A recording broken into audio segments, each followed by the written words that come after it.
Assalamualaikum warahmatullahi wabarakatuh. Kita kembali lagi untuk kegiatan praktikum manajemen distribusi and delivery.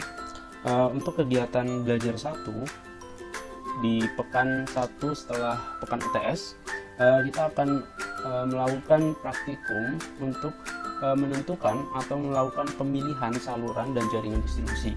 Nah, kaitannya dengan teori penentuan saluran dan jaringan distribusi di sini sudah dijelaskan di dalam modul, dan kemudian ketika kita akan menentukan sebuah saluran dan jaringan distribusi, tentunya ada beberapa faktor yang harus dipertimbangkan. Yang pertama bisa dipertimbangkan dari faktor letak pasarnya, dan kemudian bahan baku, tenaga kerja, masyarakat, peraturan pemerintah setempat. Kemudian ada fasilitas tambahannya seperti listrik, air, telepon, dan seterusnya, dan terakhir ada transportasi. Setelah kita memahami dari beberapa faktor-faktor yang nantinya akan kita pertimbangkan untuk menentukan sebuah saluran dan jaringan distribusi, kemudian di poin kedua ini ada yang namanya MADM atau Multi Attribute Decision Making. Ini merupakan metode pengambilan keputusan yang digunakan untuk menyelesaikan sebuah masalah-masalah di dalam ruang diskrit. Nah, apa yang dimaksud ruang diskrit?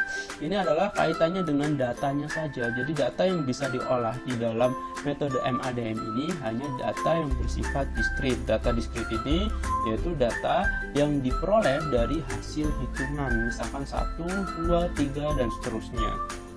Nanti lawan dari data diskrit ini ada data continuous. Data continue itu adalah biasanya data yang didapat dari hasil pengukuran, ya. Berarti nanti data itu misalkan ada 7,2 meter, 8 meter, 10 meter, dan seterusnya. Itu ada salah satu contoh dari data continue. Bisa jadi misalnya dalam bentuk liter dan seterusnya.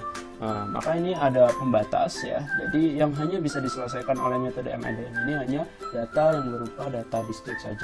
MADM ini digunakan dalam pengambilan keputusan yang kemudian memiliki beberapa komponen yang digunakan, yaitu ada alternatif, ya, kemudian ada atribut, konflik, ada bobot keputusan, kemudian ada matriks keputusan. Nah, nanti kaitannya dengan komponen-komponen ini saya jelaskan secara teknis di berikutnya. Dan kemudian di dalam metode MADM ini ada beberapa model-model matematisnya, ya.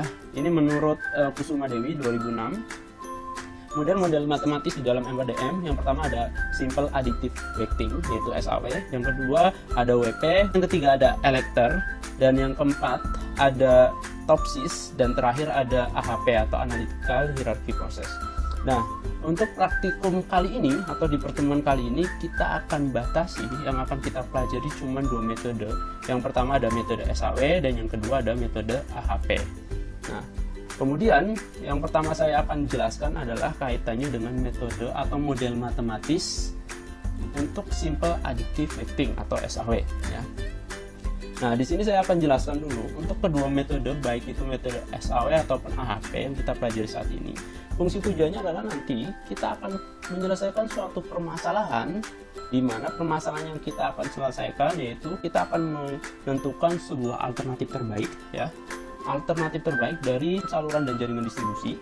Nah, alternatif kaitannya dengan jaringan dan saluran distribusi di sini nanti kita bisa lihat di poin kelima, yaitu di poin pelatihan, di mana di sini sudah disediakan 5 alternatif, di mana untuk mendistribusikan barang kita ini ada 5 pilihan alternatif. Yang pertama bisa didistribusikan melalui Alfamart, Indomart, ada Circle K, Family Mart, dan Watson. Nanti di metode SAW itu akan menghasilkan kira-kira alternatif mana yang paling terbaik. Apakah kita akan memilih Alfamart sebagai alternatif yang dipilih untuk mendistribusikan barang kita, atau ke Indomart, dan seterusnya. Tentunya untuk menentukan alternatif terbaik ini harus dikaitkan dengan kriteria-kriteria yang dimiliki oleh masing-masing alternatif yang ada.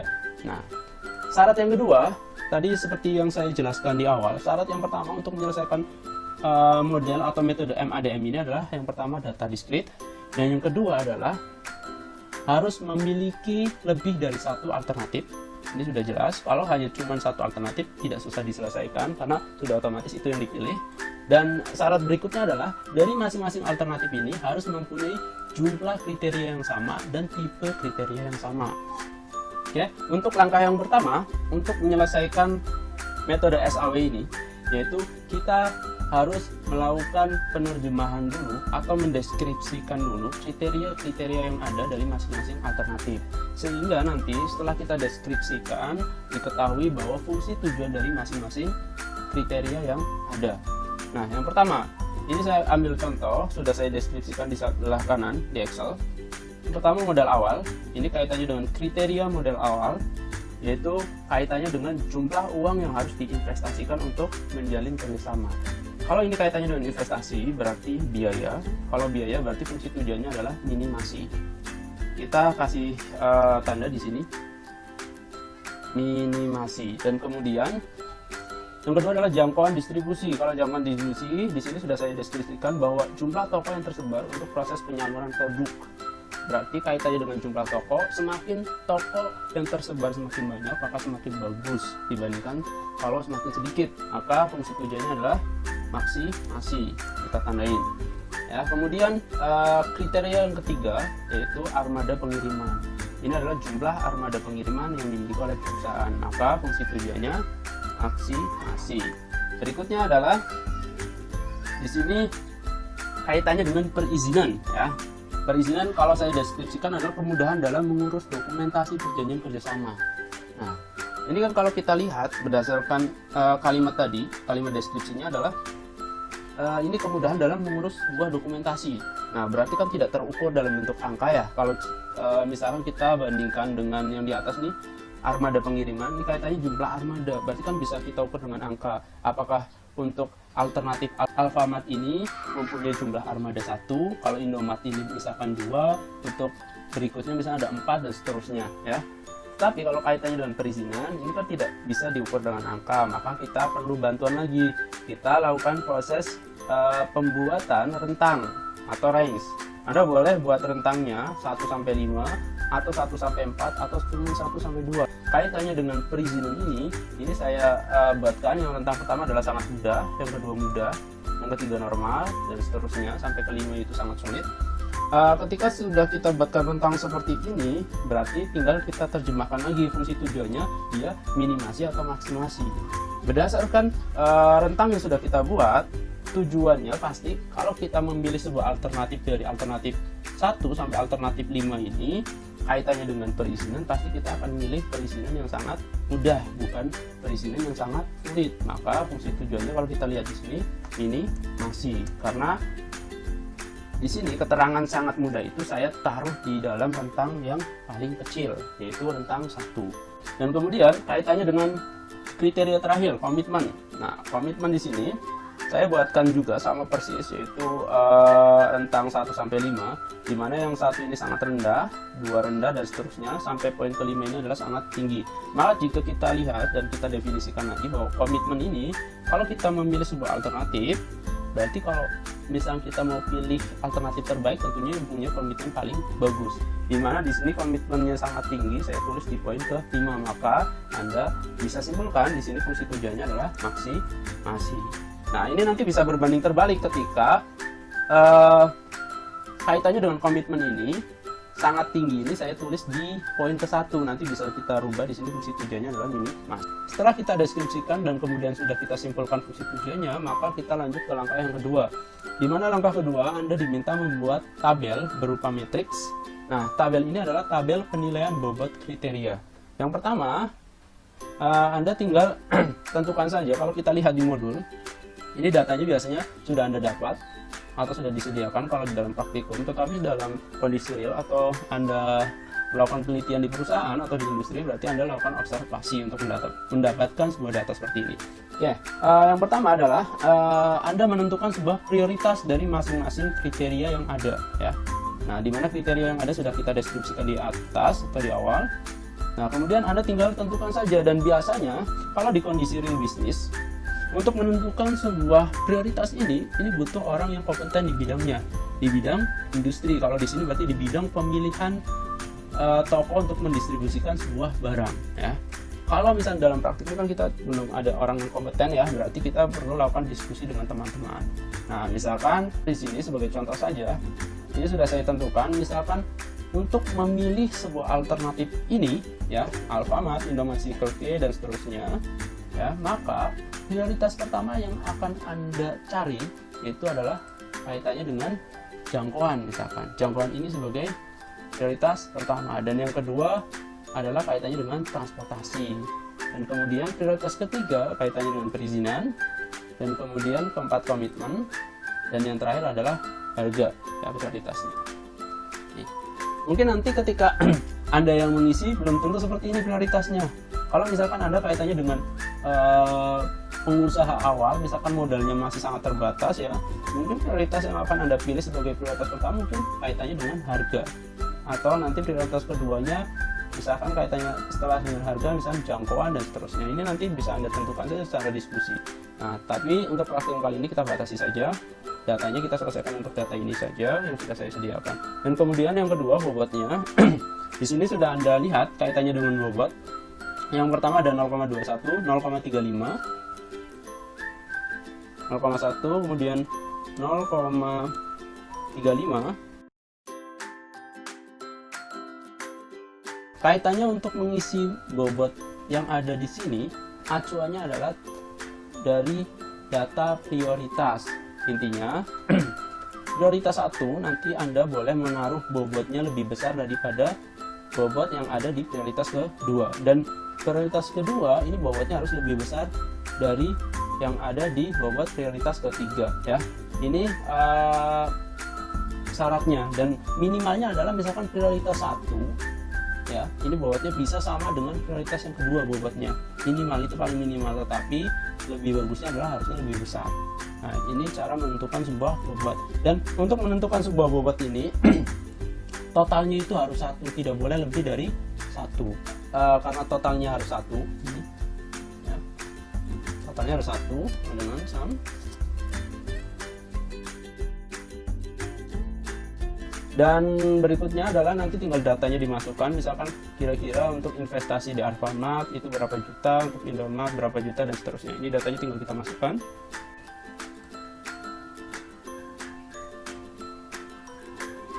Ya, sudah kita masukkan datanya. Nah, datanya kita ambil dari sebelah kiri ini.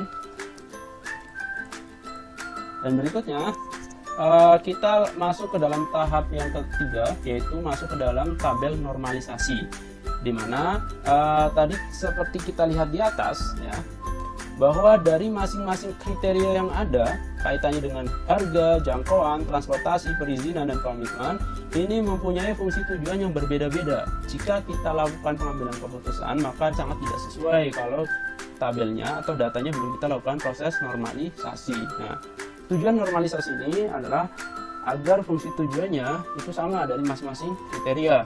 Nah, cara melakukan proses normalisasi rumusnya adalah ketika fungsi tujuannya maksimasi, maka rumus yang digunakan adalah ini. Ketika fungsi tujuannya minimasi, maka rumus yang akan digunakan adalah ini. Ya. Nah, nanti dari data di atas, karena rumusnya seperti ini, XIJ sama dengan XIJ dibagi maksimum XIJ, dan kemudian di rumus yang kedua adalah XIJ sama dengan minimum XJ dibagi dengan XIJ. Biar mempermudah kalian, maka Anda boleh lakukan proses pencarian maksimum minimum ya. Kita cari maksimum dulu.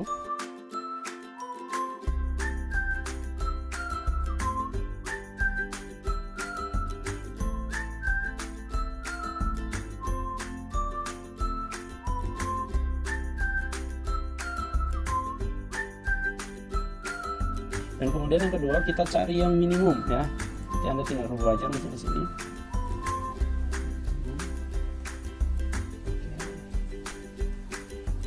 Oke, di sini ada di poin kelima.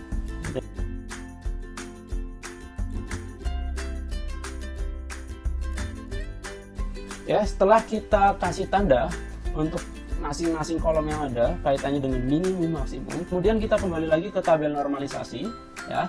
Nanti Anda tinggal copy paste aja untuk prioritas dan bobotnya. Copy paste ke sini. Oke, kemudian untuk data di sini Anda tinggal hitung dengan formulasi yang ada di sini. Kaitannya dengan harga ya. Kaitannya dengan harga tadi sudah kita simpulkan, fungsi tujuannya adalah minimasi. Berarti rumus yang Anda masukkan di sini sama dengan minimum. Nah, sama dengan minimum dari kolom harga yaitu 5. Kemudian dibagi dengan nilai yang ada di sel tersebut, berarti 6 ya. Enter, dan jangan lupa Anda kunci datanya kaitannya dengan nilai minimumnya. Ya, bentar, dan Anda tarik ke bawah. Dan kemudian berikutnya adalah kaitannya dengan jangkauan ya.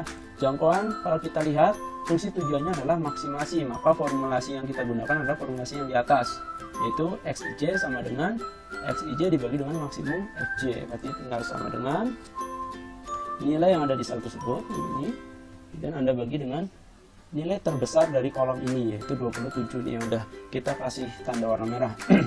Dan Anda jangan lupa kunci datanya.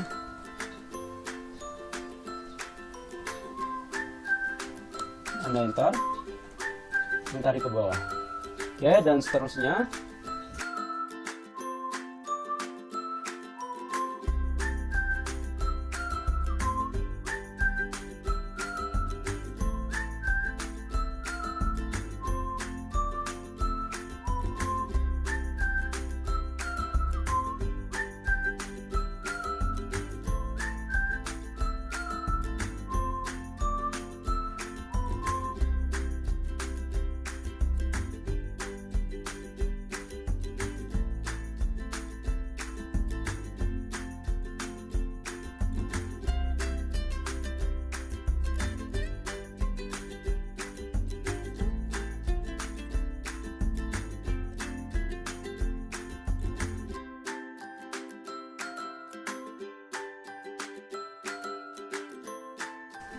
Oke, setelah Anda menyelesaikan perhitungan di dalam tabel normalisasi ini, kemudian langkah berikutnya adalah kita masuk ke dalam pemilihan alternatif terbaik, langkah terakhir. Di dalam pemilihan alternatif terbaik ini, ya, atau di dalam langkah terakhir ini, yang pertama Anda boleh copy paste datanya dari atas ini.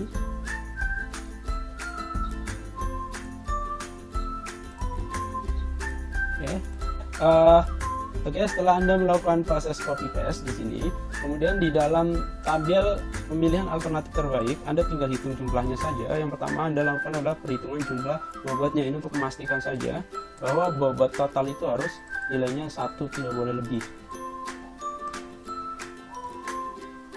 Oke, sudah tepat 1, dan kemudian bobot dari masing-masing alternatif yang ada. Cara hitungnya adalah kita masukkan rumus yang ada di sini ya. Ini adalah rumusnya untuk mengetahui sebuah bobot yang ada. Nah, sama dengan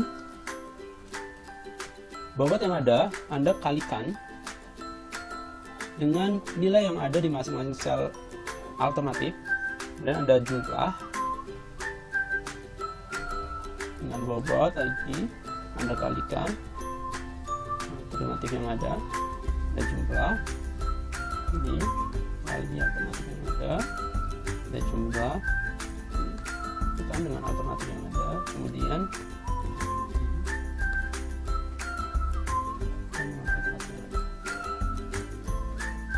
oke, kalau sudah Anda tinggal tarik. Jangan lupa Anda kunci dulu untuk kaitannya dengan masing-masing bobotnya, biar nanti Anda tinggal bisa langsung tarik ke bawah.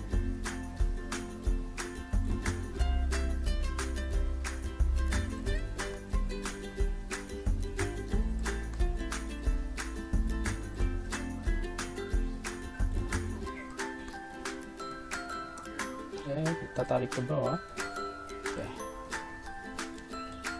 Oke, setelah kita tarik ke bawah, setelah Anda tarik ke bawah, berikutnya adalah Anda masukkan rumus maksimasinya biar Anda itu. Tarik sini. Selesai, maka dari kolom jumlah ini nilai terbesarnya adalah 0,88. Ternyata di poin 0,88 ini poin yang dimiliki oleh alternatif Alpharma.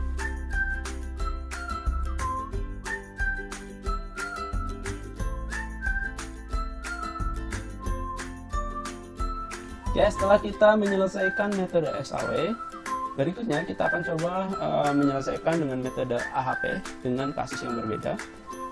Ya, kita lanjut ke berikutnya.